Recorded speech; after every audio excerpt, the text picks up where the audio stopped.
Listrik adalah sesuatu yang sudah akrab dengan kehidupan kita.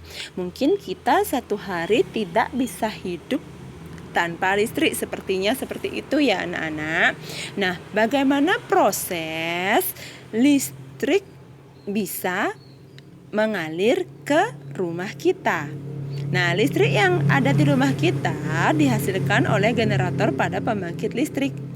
Dari pembangkit listrik, tegangan listrik dinaikkan hingga 500 kV di gardu penaik tegangan listrik, kemudian disalurkan melalui menara sutet, yaitu saluran udara tegangan ekstra tinggi. Dari menara sutet, listrik masuk ke gardu induk, diturunkan tegangannya menjadi 20 kV. Kemudian listrik disalurkan ke gardu distribusi dan tegangannya diturunkan kembali menjadi 220 volt. Selanjutnya listrik disalurkan ke rumah-rumah penduduk. Listrik yang diterima rumah penduduk kemudian disalurkan melalui rangkaian kabel pada benda elektronik. Jadi kalian bisa cek biasanya pada alat-alat listrik tersebut seperti pada saklar seperti itu ada dah tulisannya 220 volt itu tegangannya ya. Kalian harus berhati-hati dengan tegangan seperti itu. Dengan alat listrik seperti itu berbahaya. Nah, kalian bisa lihat gambarnya pada gambar yang sudah tertera di layar. Kemudian, komponen dalam rangkaian listrik. Komponen utama dalam sebuah rangkaian listrik ada 1. Sumber listrik, 2. Konduktor, 3. Alat listrik. Nah, sumber listrik itu contohnya baterai, aki, dan pembangkit listrik. Kalau konduktor, benda yang dapat menghantarkan arus listrik, contohnya kabel, lempengan logam. Alat listrik, contohnya lampu dan rotor. Kemudian komponen tambahan yang sering digunakan dalam rangkaian listrik adalah saklar yang berfungsi memutus dan menghubungkan aliran arus listrik dalam rangkaian. Sekring berfungsi mengamankan arus listrik agar tidak melewati batas maksimum. Jika arus listrik melewati batas, sekring akan memutuskan hubungan arus listrik sehingga tidak terjadi korsleting. Korsleting merupakan hubungan pendek antara kabel yang bermuatan elektron dan kabel yang bermuatan proton.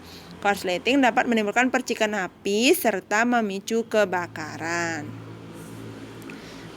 Nah, contoh rangkaian listrik, itu ada sumber listrik, ada sekringnya, ada saklar, ada alat listrik, konduktornya. Kemudian rangkaian listrik ada 2, yang terbuka dan tertutup. Kalau yang terbuka jadinya kabelnya itu putus, karena terbuka kan, jadi listrik itu tidak bisa mengalir. Nah, yang terbuka berarti tombol yang ditekan tuh off, itu sudah terbuka, berarti aliran listriknya, listrik tidak bisa mengalir. Kalau kalian sudah menekan off berarti listriknya mati. Kemudian rangkaian listrik tertutup berarti kabelnya itu nyambung dalam keadaan on sehingga listrik bisa hidup. Rangkaian listrik ada seri dan paralel. Rangkaian seri, rangkaian listrik dipasang secara berurutan atau berderet. Rangkaian seri berfungsi untuk meneruskan arus listrik. Biasanya rangkaian seri digunakan pada lampu hias dan senter. Komponen yang dapat disusun seri adalah baterai dan lampu.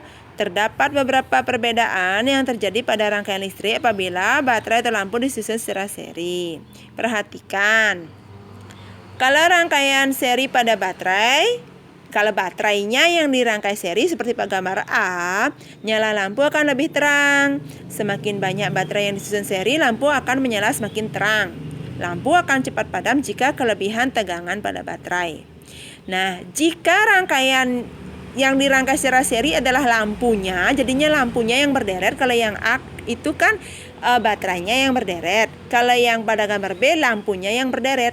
Dua itu arus rangkaian seri pada lampu, arus listrik mengalir secara bertahap dari satu lampu ke lampu lain. Jika salah satu lampu padam, lampu lain akan padam karena arus listrik terputus. Nyala lampu satu dengan lampu yang lain tidak sama terang anak-anak. Jadi adalah satu yang terang banget dan yang satu agak lebih redup dia. Kemudian rangkaian paralel. Rangkaian paralel dan rangkaian listrik dipasang secara berjajar atau bercabang. Rangkaian paralel berfungsi untuk membagi-bagi arus listrik. Biasanya rangkaian paralel digunakan pada rangkaian lampu di rumah, sekolah, atau kantor. Jadi kalau kalian mematikan lampu di dapur, di kamar kalian tidak ikut mati lampunya. Kalau seri kan satu kali kalian mematikan ya semua mati. Kalau paralel satu dimatikan, yang lain tidak ikut mati, begitu. Terdapat beberapa perbedaan yang terjadi pada rangkaian listrik apabila baterai atau lampu disusun secara paralel. Lihat penjelasannya dan gambarnya.